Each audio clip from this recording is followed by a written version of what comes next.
Eh ben oui, me revoilà, rebonjour ou bonjour à toutes et à tous si jamais vous ne m'avez pas encore vu aujourd'hui parce que bon, vous le savez, j'en parle sur les réseaux, j'en parle partout, le DC Fandom a été diffusé, nous annonçant de grosses news, j'ai déjà traité toutes les grosses news autour des films, une sacrée vidéo mine de rien, mais une vidéo tout du moins hypante, et aujourd'hui je reviens vers vous tout simplement avec toutes les news séries en live action, parce que là aussi, il y en a eu pas mal qui sont plutôt intéressantes. Alors bon, on se retrouvera, on va être assez raisonnable d'ici la semaine prochaine, en début de semaine, pour parler tout simplement de jeux vidéo, parce qu'il y a Gotham Knight et Suicide Squad qui moi me hype énormément, mais je pense que je peux me permettre de prendre un peu plus mon temps par rapport à ça, mais aujourd'hui du coup, on se retrouve pour les séries. N'hésitez pas un petit peu à me dire, moi ça m'intéresse en commentaire, quelle est la série parmi tout ce que je vais vous présenter qui vous hype le plus, parce que j'ai l'impression que Peacemaker aux États-Unis par exemple, c'est vraiment une affaire d'état, tout le monde est hypé par ce projet, alors qu'en France, je sais pas si c'est parce que on sait pas encore comment ça va être diffusé ou pas, mais on n'a aucune nouvelle,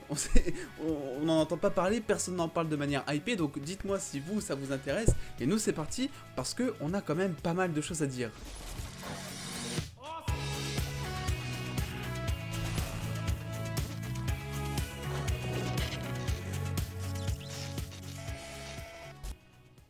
Et on va rendre hommage justement à ce projet parce que on va commencer par parler de Peacemaker, vu que oui, un premier vrai trailer entre guillemets a été diffusé cette nuit durant donc le DC Fandom. La série se passera donc après The Suicide Squad, et je le répète parce que apparemment il y en a beaucoup qui n'ont pas vu la scène post-générique de The Suicide Squad et qui comprennent pas comment est-ce que c'est possible. Donc allez voir la scène post-générique et revenez un petit peu plus tard sur cette série, mais ce n'est pas un préquel, c'est bel et bien une suite à The Suicide Squad, et ça sera du coup officiellement la première série à incorporer l'univers du DC Universe tout simplement. Elle sortira donc le 13 janvier 2022, on commence à s'y perdre, sur HBO Max aux États-Unis, et concernant la France, vous savez quoi, on n'a toujours pas de nouvelles, on sait vraiment pas comment ça va être diffusé. Alors il y a James Gunn qui avait dit qu'il travaillait avec son équipe pour vraiment rendre la série disponible partout en France au moment où ce sera diffusé aux États-Unis, mais on n'a toujours pas de nouvelles, donc est-ce qu'il faut commencer à s'inquiéter ou pas ? On ne sait pas vraiment, donc je vous tiendrai au courant bien évidemment sur les réseaux sociaux si jamais on a une avancée par rapport à ça, mine de rien. Il faut savoir que du coup ce trailer il nous a proposé diverses choses intéressantes, une ambiance notamment très comique, on reviendra un petit peu plus tard là-dessus, mais surtout de nouveaux personnages qui étaient jusque-là teasés, avec notamment donc le personnage de Vigilant qui sera interprété par Freddy Stroma et qui jouera, ça y est on a la confirmation, sa version Adrian Chase dans les comics, c'est-à-dire procureur le jour et un petit peu justicier la nuit assez timbré, à savoir que c'est un personnage qui est déjà apparu en live action, notamment dans l'Arrowverse, qui était devenu Prometheus, mais c'est une liberté artistique entre guillemets de faire ça. Le personnage c'est juste Vigilant, et il va être plutôt bien barré. Si vous avez vu le trailer, vous savez à quel point Vigilant, je pense, va être apprécié des fans, tout comme d'ailleurs Léota Adebayo, qui se retrouve après The Suicide Squad encore une fois dans Peacemaker, interprété par Danielle Brooks, donc une actrice que vous connaissez si vous avez vu par exemple Orange is the New Black. On a un nouveau compagnon s'il vous plaît, mais alors là des plus hypants et digne d'une série comme Peacemaker, c'est mon personnage préféré, voilà, ils ont trouvé leur peluche, ils ont trouvé quel personnage ils vont pouvoir en faire en figurine, etc., tout comme Groot, tout comme Baby Yoda par exemple. Je parle évidemment de Igli, mesdames et messieurs les dos, qui est un aigle assez attachant. Vraiment j'adore, et je voulais absolument vous mettre cette vidéo parce que vraiment c'est un gros coup de cœur. Un petit peu moins par contre du côté du père donc de Peacemaker, dont on voit un premier aperçu ici, qui sera interprété par Robert Patrick, qui dans les comics est en fait un ancien commandant des camps de concentration qui valorisait la force et le pouvoir par n'importe quel moyen. C'est un personnage qui s'est notamment suicidé devant Peacemaker quand il avait que 5 ans, ce qui du coup a engendré plein de problèmes psychologiques, des hallucinations pendant une bonne partie de sa vie par exemple, tout ça à cause de ce drame, mine de rien. Donc là visiblement ce sera adapté différemment, mais on voit dans ce teaser, mine de rien, dans ce trailer, que la relation père-fils, ça va quand même être assez compliqué, même s'ils ont adapté le truc et tout, on sent que le père et le fils vont pas mal se disputer, ils vont pas avoir la même vision de la vie, si vous voyez ce que je veux dire, mine de rien. Et enfin, on a donc des petites news qui font plaisir, comme notamment, et ça c'est très intéressant, parce que là vous voyez deux images qui n'ont rien à voir, et vous dites, mais attends, mais qu'est-ce qu'il est en train de nous dire? Effectivement, c'est donc le producteur exécutif Matt Miller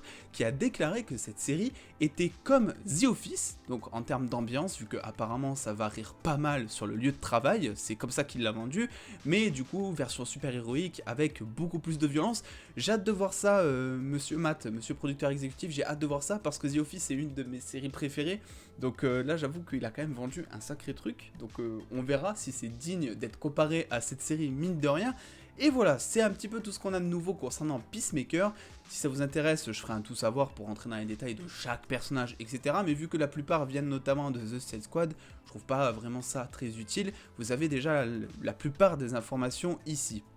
Ce qui me donne l'occasion du coup de passer à une série que j'attends beaucoup mine de rien, dont on ne parle pas encore beaucoup en France, c'est le problème de DC et de la Reverse en général, c'est tout simplement la série Naomi qui a eu droit donc elle aussi à son tout premier extrait inédit. Et donc effectivement si jamais vous voulez plus d'informations sur ce personnage, j'en ai fait une bonne partie de vidéo dans cette vidéo où je vous décris les origines du personnage, qui elle est, qu'est-ce qu'elle va faire, bref tout ce qui est intéressant la concernant. Mais en gros ce qu'il faut comprendre c'est qu'elle vient d'une autre terre qui a été irradiée, elle a été envoyée sur celle-ci, elle se rappelle pas de son passé, elle a des pouvoirs mais elle sait pas qu'elle les a au départ, et elle va chercher du coup à découvrir son passé, et c'est donc Superman lui-même qui va tout simplement lui donner le déclic, vu que Superman vient lui aussi d'une autre planète, ça fait un rapprochement un petit peu entre les deux, ils arrivent à s'identifier l'un à l'autre et du coup ils s'entraident on va dire entre guillemets comme ça. Et jusque là je vous disais, je ne sais pas si Superman va être présent dans la série parce qu'on n'avait pas de nouvelles, jusqu'à ce que ce fameux trailer soit publié et que effectivement, bon c'est très flou je vous l'accorde, mais ce petit bout de pixel que vous voyez, c'est Superman en train de voler dans le ciel au moment donc où le personnage de Naomi fait un malaise entre guillemets, et donc ça confirme que Superman fera bel et bien son apparition dans la série. Alors on ne sait pas par contre si ce sera juste comment dire un Superman en mode Supergirl de saison 1, donc en mode on le voit pas pour garder le suspense parce qu'on veut pas mettre l'acteur, etc. Pour moi ça serait un petit peu inutile vu que on a quand même maintenant le Superman de Taylor Hoechlin qui cartonne énormément en termes d'audience sur la CW et qui fait partie en plus de la Reverse, donc pour moi ça serait une bonne occasion de le lier aussi à cette série. Et puis en plus de ça, de vous à moi, je vois très mal ce genre de Superman apparaître juste en guise de facilité dans l'ombre ou j'en sais rien, parce que Superman c'est quand même un élément qui est assez déclencheur dans le parcours du personnage de Naomi. Il faut des dialogues, il faut vraiment qu'il ait pour moi un temps d'écran assez minime on va dire pour pouvoir développer le personnage correctement, donc c'est pour ça que je pense que effectivement ça serait mieux de mettre en tout cas le Superman de Taylor Hoechlin dans cette série. Alors tout comme toutes les séries de la Reverse, je vais vous dire quelque chose, je ne sais pas quand est-ce que ça sort en France parce qu'on me bombarde depuis 2 ans et demi en fait, depuis que j'ai YouTube, on me bombarde de questions par rapport à ça. Quand je mets pas de news concernant Flash ou quoi, concernant des dates françaises, c'est que j'en ai aucune idée. Mais là encore, la série n'a pas encore commencé sa diffusion, donc ça va être assez compliqué, je pense que vous le comprendrez, de pouvoir vous parler d'une potentielle date française si un jour ça arrive. Et du coup, la transition est toute trouvée, puisqu'on parlait de Superman, et on va parler maintenant de Superman and Lois. Parce que oui, Superman and Lois, laissez-moi rire, a eu droit lui aussi à son petit panel durant le DC Fandom, parce que effectivement, c'est quand même Superman qui doit être présent dans the événement de l'année DC, parce que sinon, si tu mets pas ton héros le plus emblématique dans un événement DC, ça se comprend, ça la fout mal. Sauf que le souci c'est qu'ils avaient rien à montrer, alors que bon, le tournage de la saison 2 vient quand même de commencer, on s'attendait à avoir je sais pas des petits teasings, des petites infos peut-être en interview, ou même je sais pas des choses intéressantes. Pas du tout. Pas du tout, ce qu'ils ont fait, c'est qu'on a eu un tour de la maison des Kent, donc c'est-à-dire que les acteurs se sont pris pour des Stéphane Platzabis, et tu voyais rien qu'à leur tête que même eux se demandaient qu'est-ce qu'ils étaient en train de foutre ici. C'était vraiment assez incroyable, c'était vraiment le panel le plus inutile, mais qui m'a bien fait rire d'un côté. Et puis bon, en vrai même pour les fans je vois pas à quoi ça sert de montrer ça, parce que la maison tu la vois tout le temps, donc elle donne des anecdotes, mais qui sont vraiment sans intérêt selon moi. Donc voilà, c'était juste pour faire le point, Superman et lui était présent, mais à moitié, enfin, c'était n'importe quoi.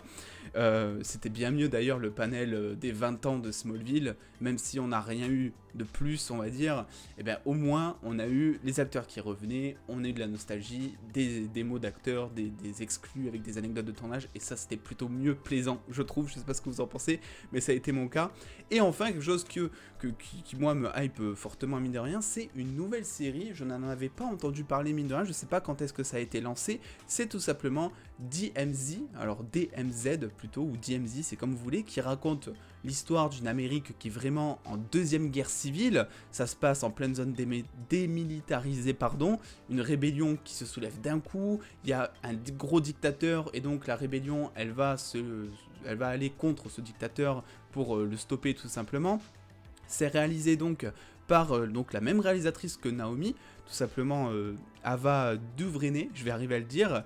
Et elle a déclaré que l'ambition de cette série, c'était de la rendre la plus réaliste possible, à tel point qu'on ait l'impression que tout ce qu'on voit à l'écran pourrait un jour éclater dans notre monde, et surtout dans un avenir proche. Donc c'est plutôt une ambition sympa, je trouve. Si on arrive à s'identifier à notamment certaines situations ou même certains personnages, ça va rendre la série assez accrochante, moi je trouve. J'aime bien ce genre de série en tout cas. La série sera évidemment portée par Rosario Dawson, que l'on a pu voir dans The Mandalorian ou encore dans les séries Marvel Netflix du genre Daredevil, Luke Cage, et jouera du coup le personnage d'Alma, qui sera destiné à lutter contre cette dictature. La série sortira du coup en 2022 sur HBO Max. Normalement, d'après toutes les news qu'on a reçues ces dernières semaines, HBO Max ne sera toujours pas en France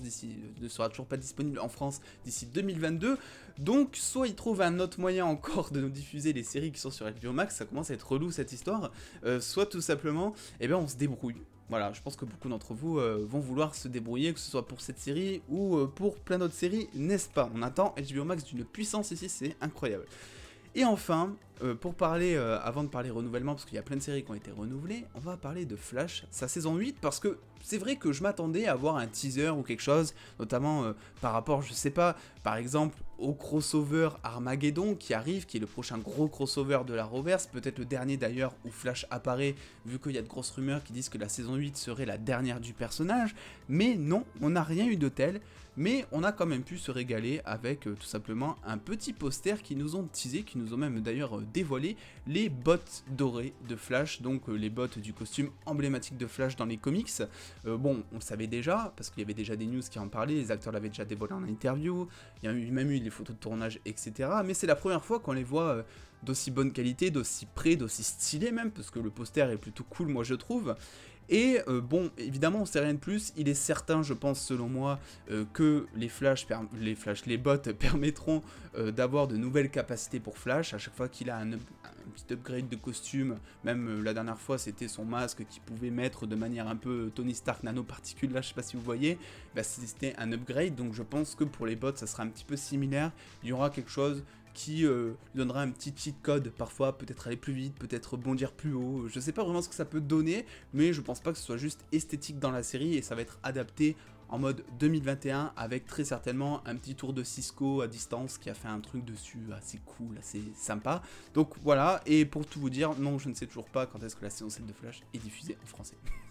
Parce qu'on va me la poser la question, je le sais, je commence à vous connaître ici. Et enfin, pour terminer cette vidéo, on va finir avec des bonnes nouvelles, même si c'était plutôt que des bonnes nouvelles, sauf HBO Max qui est toujours pas dispo en France. C'est tout simplement déjà d'une part Doom Patrol qui est renouvelé pour une saison 4, une série qu'il faut vraiment que je commence, je sais que elle est très appréciée, je n'ai toujours pas commencé, et à chaque fois que je vois des images, à chaque fois je me dis bon, ça a l'air barré, ça a l'air incroyablement drôle, et il faut absolument que je regarde.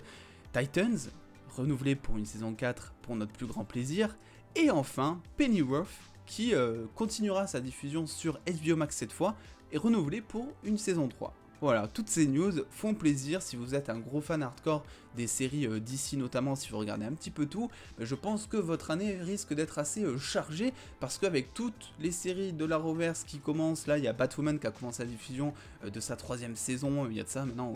3-4 jours au moment où je tourne cette vidéo. Voilà, toutes les séries arrivent et on va en avoir pour toute l'année. Moi ça me fait extrêmement plaisir parce que vous connaissez mon avis un petit peu sur la Reverse, et si vous ne le connaissez pas, eh bien, je vous invite